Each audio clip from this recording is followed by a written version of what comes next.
రిజర్వేషన్ల గురించి కొంతమంది కామెంట్లు చేస్తున్నప్పుడు నేను చెప్పాను. నేను ఓసీనే. ఈవెన్ మా కాలేజీలో యాంటీ రిజర్వేషన్ స్ట్రైక్ జరిగేటప్పుడు కూడా నేను ఈ స్ట్రైక్ వల్ల మనకు ఒరిగేది ఏందబ్బా, వాళ్ళకి అన్యాయం ఏళ్ల తరబడి సాగింది. వాళ్ళు ఇప్పుడు ఏదో బాగుపడుతున్నారు. సరే మన తరాల్లో ఆ ఇబ్బంది పడతాం తప్పదు.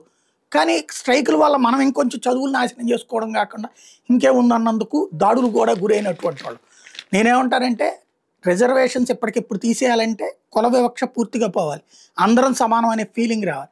ఆ ఫీలింగ్ పోగొట్టుకోనంత వరకు, అన్ని కులాలు సమానమైనటువంటి ఫీలింగ్ రానంత వరకు, కులపెచ్చ పెరుగుతున్నంత వరకు ఆటోమేటిక్గా రిజర్వేషన్లు కంపల్సరీగా ఉండి తీరుతాయి. ఇవాళకి కూడా కుల వివక్ష ఉందనడానికి సాక్ష్యం, సజీవ సాక్ష్యమైనటువంటి గుళ్ళోకి దళితుల్ని రానియనటువంటి దౌర్భాగ్యకరమైనటువంటి పరిస్థితి.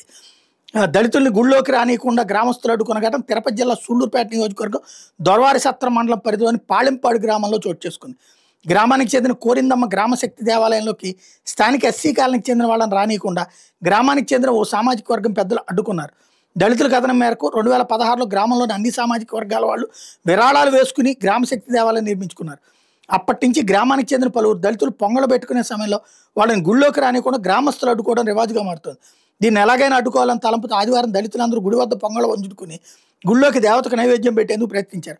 అదే సమయంలో అక్కడ ఉన్న గ్రామ పెద్దల నుంచి పూజారి వరకు దళితులను గుళ్ళోకి వెళ్ళనీయకుండా తాళం వేశారు. దీంతో వివాదం చోటు చేసుకుంది. స్థానిక ఎస్ఐ అజయ్ కుమార్ ఘటనా స్థలానికి చేరుకుని సమస్యను తాత్కాలికంగా పరిష్కరించి సర్దుబాటు చేశారు. గుడిలోకి వెళ్లకుండా అడ్డుకున్న వాళ్ళ మీద దళితులు ఫిర్యాదు చేశారు. కాగా ఆలయంలోకి వస్తున్న ఎస్సీలను అడ్డుకుని గుడికి తాళాలు వేసిన వాళ్ళ మీద కేసు నమోదు చేసి కఠిన చర్యలు తీసుకోవాలని ప్రభుత్వాన్ని కుల వివక్ష వ్యతిరేక పోరాట సంఘం డిమాండ్ చేసింది. ఇది ఖచ్చితంగా అక్కడ గుడికి రానియనటువంటి ఏ ఒక్కడైనా సరే శిక్షార్హుడే. వాళ్ళందరూ కూడా గుళ్ళోకి రానియనడానికి నువ్వెవరు, దేవుడు ఏమైనా చెప్పాడా వీళ్ళని రానియద్దు వాళ్ళని రానియద్దని? మధ్యలో వీళ్ళకేం బాధ, వీళ్ళు ఎందుకు తీసుకొస్తున్నారు?